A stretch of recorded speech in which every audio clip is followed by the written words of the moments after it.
안녕하세요. 오늘은 기업 재무에서 빼놓을 수 없는 중요한 개념, 유동자산과 유동부채에 대해 이야기해 보겠습니다. 여러분이 기업을 운영하거나 재무제표를 검토할 때 가장 먼저 확인해야 할 부분이 바로 재무상태표입니다.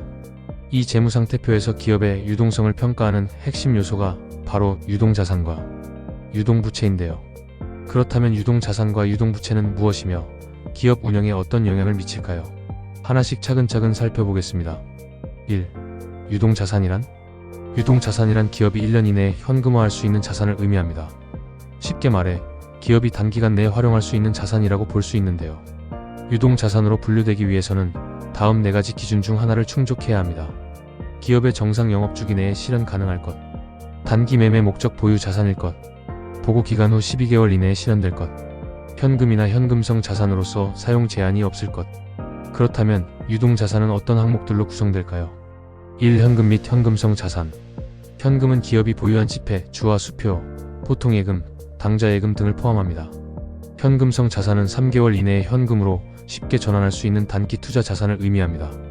예를 들어볼까요? 회사가 3개월 만기 정기예금을 보유하고 있다면 유동자산으로 포함됩니다. 하지만 6개월 이상 만기 정기예금이라면 유동자산이 아닌 금융상품으로 분류됩니다. 이 금융상품, 은행의 정기예금이나 단기적 자금 운용을 목적으로 하는 금융상품은 만기가 1년 이내라면 유동자산으로 포함됩니다. 3. 매출채권 및 미수금. 매출채권은 기업이 영업활동을 통해 외상으로 판매한 금액입니다. 미수금은 영업 외적인 활동으로 발생한 채권을 말합니다. 이러한 채권이 단기 1년 이내로 회수될 경우 유동자산으로 간주되며 회수 가능성을 고려해 대손충당금을 설정해야 합니다. 4. 기타 유동자산. 단기 대여금은 만기가 1년 이내인 대여금. 미수수익은 기간 경과에 따라 발생한 수익 중 미수된 금액. 선급금은 재고자산을 미리 지급한 계약금. 선급비용은 서비스나 용역을 미리 지급한 비용. 이처럼 유동자산의 구성을 정확히 이해하는 것이 기업의 재무관리에 매우 중요합니다. 2. 유동부채란? 이제 반대로 유동부채에 대해 알아볼까요? 유동부채란 기업이 1년 이내에 갚아야 하는 부채를 의미합니다. 유동부채로 분류되기 위한 4가지 기준.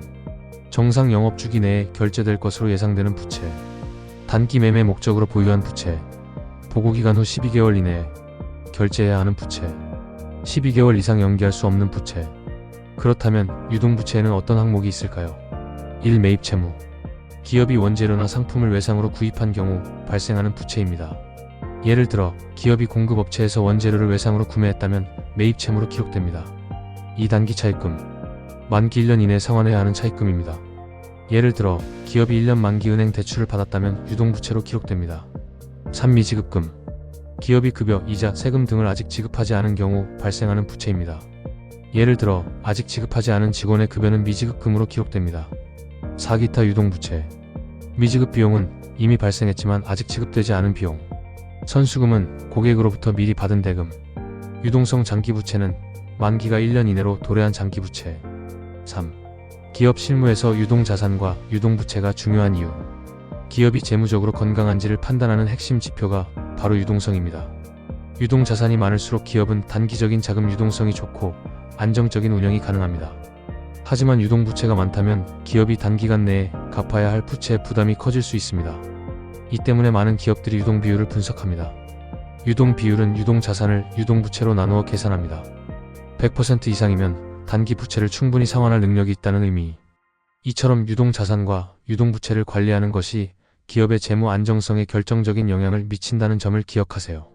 오늘은 기업 재무의 기본 개념인 유동자산과 유동부채에 대해 알아봤습니다. 기업의 재무제표를 분석할 때 단순히 숫자를 보는 것이 아니라 유동성과 재무 건전성을 고려하는 것이 중요하다는 점 꼭 기억해 주세요. 앞으로도 기업 재무에 대한 유익한 정보를 지속적으로 전해드리겠습니다. 지금까지 함께 해주셔서 감사합니다.